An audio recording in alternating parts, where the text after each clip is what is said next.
Hello everyone, एक बार फिर से स्वागत है आप सब लोगों का आपके अपने चैनल जीएस बाय शुभा में। तो कैसे हैं आप सभी लोग? मैं आशा करती हूँ आप सभी लोग बहुत ही अच्छे होंगे, एकदम स्वस्थ होंगे। तो चलिए अब अपनी आज की पॉलिटी की क्लास पर आते हैं। तो गाइस, जैसे कि आप लोग जानते ही हैं, पॉलिटी में जो हमारा टॉपिक चल रहा है उसका नाम है मूल अधिकार या फिर फंडामेंटल राइट्स, जो कि हमारे जो संविधान है उसके तीसरे भाग में आता है। तो पहले मैं आपको बता दूं कि जो बच्चे पहली बार इस चैनल पर आए हैं, जिन्होंने अब तक की क्लासेस नहीं की हैं, तो प्लीज़ वो पहली सारी क्लासेस कीजिएगा। उसके बाद आज की क्लास आपको और अच्छे से समझ आएगी। ठीक है, तो चलिए अब अपनी आज की जो क्लास है, आज जो हम पढ़ने वाले हैं वो शुरू करते हैं।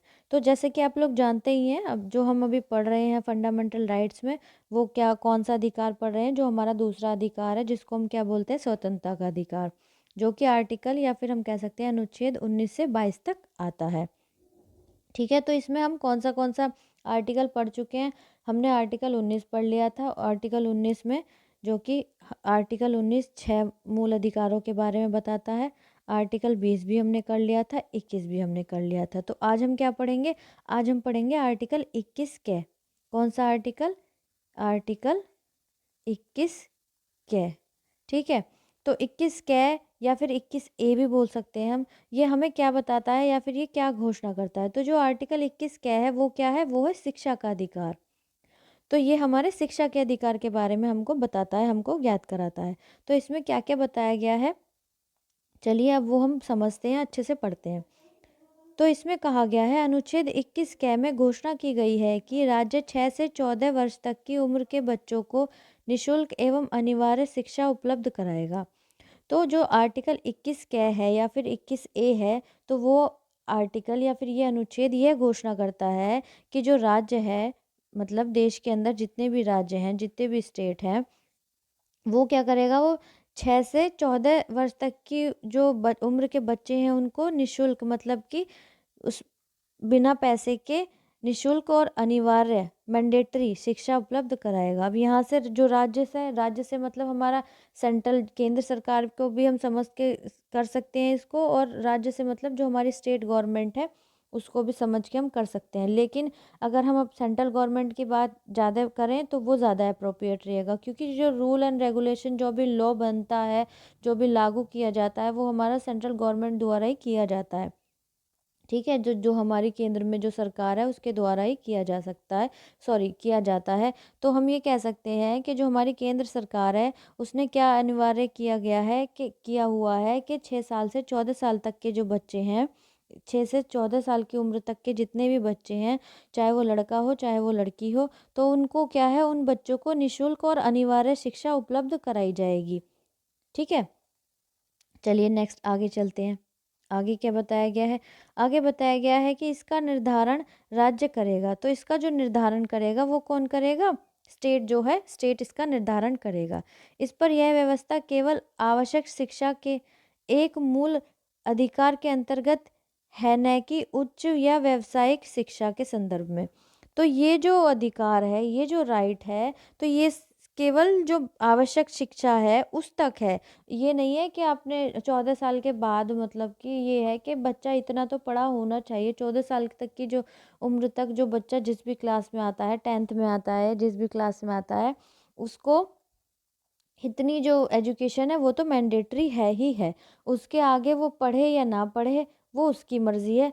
जैसे कि हायर एजुकेशन के लिए ग्रेजुएशन में कोई क्या करना चाहे, डॉक्टर मतलब चिकित्सा का कोई वो करना चाहे, या फिर कोई व्यवसाय करना चाहिए, जो हायर एजुकेशंस होती हैं इसके संदर्भ में जो भी एजुकेशन आती है, तो उन सब के लिए नहीं है कि हाँ वो भी मैंडेटरी है। बट जो 14 तक की एज है उस तक क्या है, किसी भी बच्चे को निशुल्क शिक्षा का अधिकार है।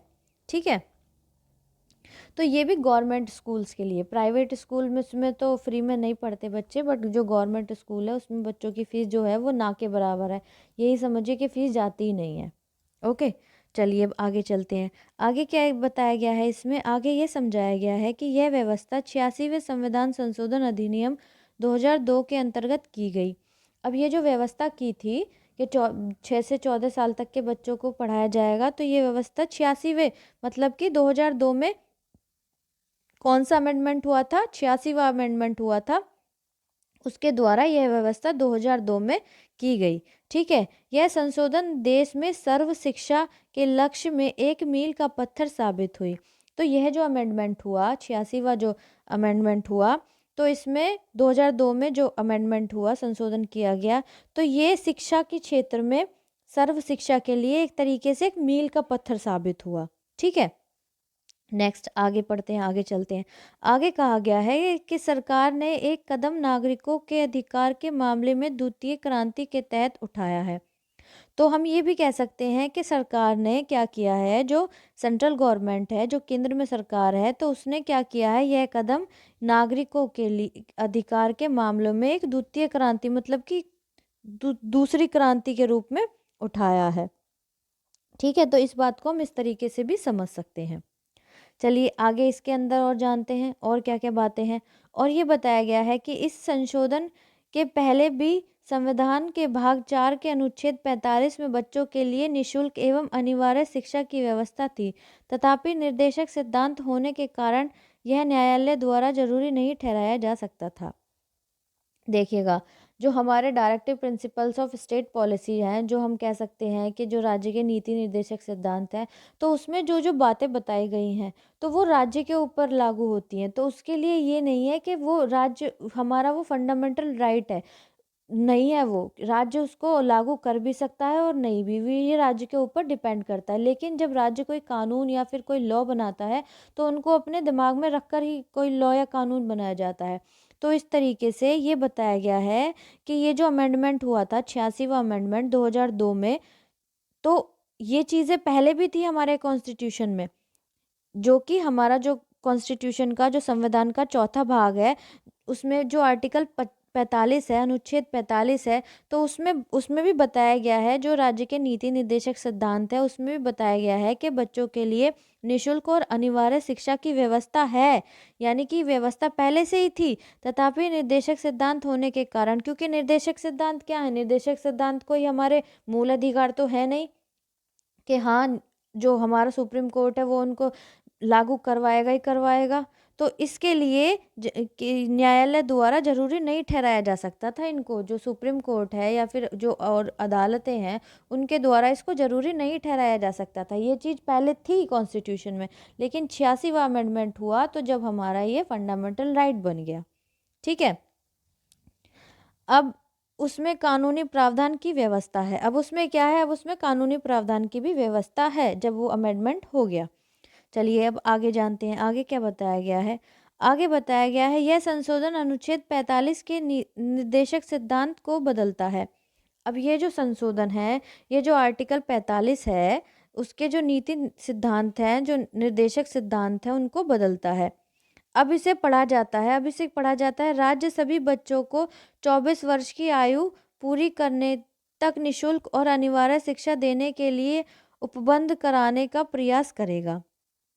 तो अब इसको जो पढ़ाया जाता है, अब पढ़ा जो जाता है, जो अनुच्छेद 45 है, उसको अब किस तरीके से पढ़ा जाता है कि जो राज्य है, राज्य सभी बच्चों को 14 वर्ष की आयु पूरी करने तक निशुल्क और अनिवार्य शिक्षा देने के लिए उपबंध करने का प्रयास करेगा। अब इसको ऐसे पढ़ा जाता है। ठीक है, चलिए नेक्स्ट आगे जानते हैं, आगे इसमें क्या बताया गया है। आगे इसमें बताया गया है, इसमें एक मूल कर्तव्य अनुच्छेद 51 के तहत जोड़ा गया। अब जो हमारे राज्य के नीति जैसे सिद्धांत हैं, उसके साथ ही इसमें क्या किया गया, एक मूल कर्तव्य जो हमारी फंडामेंटल ड्यूटीज़ हैं, उनको भी जो 51 कह सकते हैं या फिर 51A कह सकते हैं, उसके तहत जोड़ा गया। प्रत्येक नागरिक का यह कर्तव्य होगा कि वह 6 से 14 वर्ष तक के अपने बच्चों को शिक्षा प्रदान कराएगा। तो ये हमारी फंडामेंटल ड्यूटी जो है, जो आपके आर्टिकल 51A में आती हैं, तो उनमें भी ये बात मेंशन की गई कि ये भारत के प्रत्येक नागरिक का कर्तव्य बनता है, ड्यूटी बनती है कि वो अपने बच्चे को, जिसकी उम्र क्या है 6 से 14 वर्ष तक की आयु है, उनको क्या है, अनिवार्य मतलब कि शिक्षा प्रदान करे। तो ये कि हर भारत के हर एक नागरिक की ये ड्यूटी भी बनती है। ठीक है, तो ये हमारी फंडामेंटल ड्यूटी भी बनती है। इतनी बात क्लियर होगी आपको। चलिए आगे चलते हैं, आगे क्या बताया गया है। आगे कहा गया है कि 1993 में उच्चतम न्यायालय ने अनुच्छेद 21 के अंतर्गत स्वयं जीवन के अधिकार में प्राथमिक शिक्षा को मूल अधिकार के रूप में जोड़ा। अब 1993 में जो हमारा सुप्रीम कोर्ट है उसने क्या किया, जो आर्टिकल 21 है, अनुच्छेद 21 है, उसके अंतर्गत जो स्वयं जीवन के अधिकार है, जो हमारा जीवन जीने का अधिकार है, तो उसमें प्राथमिक शिक्षा को मूल अधिकार के रूप में जोड़ा। जो प्राथमिक शिक्षा होती है उसको क्या किया सुप्रीम कोर्ट ने, मूल अधिकार के रूप में जोड़ा। इसमें व्यवस्था की गई कि भारत में किसी भी बच्चे को 14 वर्ष की आयु तक निशुल्क शिक्षा प्रदान की जाए। तो इसमें क्या बताया गया सुप्रीम कोर्ट द्वारा, सुप्रीम कोर्ट ने इसमें ये मेंशन किया, ये कहा या ये निर्णय सुनाया कि भारत में जितने भी बच्चे हैं, किसी भी बच्चे को 14 वर्ष तक की आयु तक क्या की जाए, निशुल्क मतलब कि फ्री में शिक्षा प्रदान की जाए। ठीक है, चलिए आगे चलते हैं। आगे इसमें क्या कहा गया है, आगे बताया गया है कि इसके उपरांत उसकी शिक्षा का अधिकार आर्थिक क्षमता की सीमा एवं राज्य के विकास का विषय है। 14 वर्ष की आयु के बाद किसी भी बच्चे की जो शिक्षा है वो उसके जो आर्थिक जीवन है, मतलब फाइनेंशियल उसकी जो घर की कंडीशन है उसके अकॉर्डिंग, या फिर जो राज्य का विकास विकास का विषय है, हर जो पर्टिकुलर अलग अलग स्टेट हैं इंडिया के अंदर, भारत के अंदर, तो वो उनके विकास का जो विकास का विषय है तो वो उस हिसाब से की जाएगी। लेकिन जो प्राथमिक शिक्षा है जो 14 वर्ष तक के बच्चों को दी जानी चाहिए, वो सुप्रीम कोर्ट ने क्या कर दी, वो मैंडेटरी कर दी। ठीक है, आगे आप अपने बच्चों को पढ़ाओ पढ़ाओ मत पढ़ाओ, आपकी जो फाइनेंशियल कंडीशन कैसी है कैसी नहीं है तो वो आप उसके हिसाब से देखो, लेकिन 14 वर्ष तक तो बच्चा पढ़ना ही पढ़ना है। ठीक है, इस फैसले में न्यायालय ने अपने पूर्व फैसले 1992 को बदला। अब इस फैसले में जो न्यायालय है, जो सुप्रीम कोर्ट है, उसने उसका जो पहला फैसला था 1992 का, उसको बदला, जिसमें घोषणा की गई थी शिक्षा का अधिकार किसी भी स्तर पर, जिसमें व्यावसायिक शिक्षा जैसे चिकित्सा एवं इंजीनियरिंग भी शामिल है। तो 1992 में क्या घोषणा थी कि क्या है, सारी एजुकेशन मैंडेटरी है, लेकिन जो 1992 में जो फैसला दिया था उसको बदला, जिसमें कि क्या घोषणा की गई थी कि जो शिक्षा का अधिकार है किसी भी स्तर पर है, किसी भी बच्चे का शिक्षा का जो अधिकार है, राइट टू एजुकेशन जो है, वो किसी भी स्तर पर है, जिसमें व्यावसायिक शिक्षा हो जैसे चिकित्सा एवं इंजीनियरिंग भी शामिल हैं। तो इस फैसले को 1993 में कोर्ट ने क्या किया, बदला। ठीक है, चलिए अब आगे जानते हैं आगे क्या कहा गया है। आगे बताया गया है कि अनुच्छेद 21A के अनुसरण में संसद ने बच्चों को निशुल्क एवं अनिवार्य शिक्षा का अधिकार RTE मतलब राइट टू एजुकेशन अधिनियम 2009 अधिनियमित करके, इस अधिनियम के अंतर्गत यह व्यवस्था है कि 14 वर्ष की आयु तक के प्रत्येक बच्चे को संतोषजनक एवं समुचित गुणवत्ता वाली पूर्ण पूर्वकालिक प्रारंभिक शिक्षा, एक ऐसी औपचारिक विद्यालय जिसमें कि अनिवार्य परिपट्टियों एवं मानकों का पालन किया जाता हो, में प्राप्त करने का अधिकार है। मतलब कहने का मतलब ये है कि अब जो आर्टिकल 21A है, अनुच्छेद जो 21A है, उसने अनुसरण में का क्या कहा कि संसद ने, जो हमारी पार्लियामेंट है, जो भारत की पार्लियामेंट है, तो संसद ने बच्चों को निशुल्क और ज़रूरी मतलब कि बिना पैसे के और अनिवार्य मैंडेटरी शिक्षा का अधिकार, जिसको हम राइट टू एजुकेशन बोलते हैं, अधिनियम 2009 मतलब एक अधिनियम आया 2009 में राइट टू एजुकेशन से रिलेटेड अधिनियमित करके, इस अधिनियम के अंतर्गत यह व्यवस्था है। तो इस अधिनियम के अंतर्गत जो राइट टू एजुकेशन वाला जो आर्टिकल है 2009 में जो आया था, उसमें क्या व्यवस्था है, उसमें यह बताया गया है, क्या बताया गया है कि 14 वर्ष की आयु तक के प्रत्येक बच्चे को संतोषजनक एवं समुचित गुणवत्ता वाली पूर्णकालिक प्रारंभिक शिक्षा, एक ऐसी औपचारिक विद्यालय मतलब 14 वर्ष तक के बच्चे को, प्रत्येक बच्चे को संतोषजनक और समुचित गुणवत्ता मतलब कि अच्छी जगह, जिससे वो बच्चा सेटिस्फाई हो सके। ये नहीं है कि बस ऐसे ही बस स्कूल में भर्ती करा दिया, स्कूल में जा रहा है बच्चा, बस उसको कुछ आ नहीं रहा, कुछ नहीं। तो इसमें क्या है कि संतोषजनक और समुचित गुणवत्ता अच्छी तरीके से, मतलब टीचर जो होने चाहिए अच्छे होने चाहिए, पूर्व पूर्णकालिक प्रारंभिक शिक्षा का ऐसा औपचारिक विद्यालय, मतलब स्कूल ऐसा होना चाहिए, विद्यालय ऐसा होना चाहिए जिसमें कि अनिवार्य परिपाटियों एवं मानकों का पालन किया जाता हो। तो इसमें ये सब चीज़ें होनी चाहिए कि जो उसमें जो अनिवार्य, जो मैंडेटरी जो परिपाटियाँ हैं और उनके जो मानक हैं उनका पालन किया जाता हो, में प्राप्त करने का अधिकार है। मतलब इस तरीके का स्कूल होना चाहिए कि जिस हिसाब से बच्चे को एजुकेशन दी जानी चाहिए, जो जो हमारा जो सुप्रीम कोर्ट है वो कहता है, वो सारी चीज़ें स्कूल में होनी चाहिए। तो बच्चे को ये अधिकार है। ठीक है, आगे बताया गया है, यह विधान इस दृष्टि से अधिनियमित किया गया कि समानता, सामाजिक न्याय तथा लोकतंत्र के मूल्यों के साथ ही न्यायपूर्ण एवं मानवीय समाज निर्माण का लक्ष्य सभी को समावेशी प्रारंभिक शिक्षा प्रदान कर प्राप्त किया जा सके।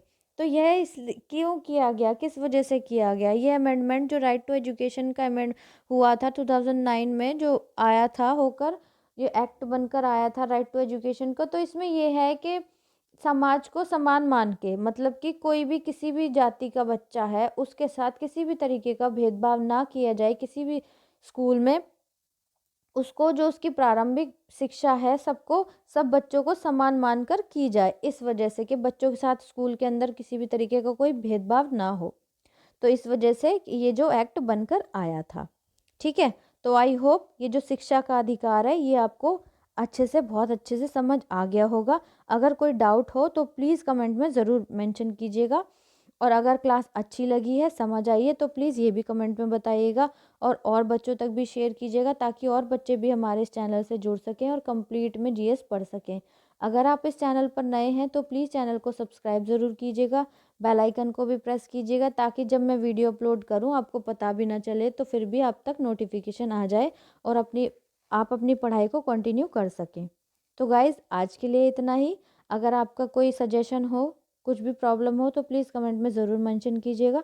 मिलते हैं नेक्स्ट क्लास में, तब तक के लिए थैंक यू वेरी मच।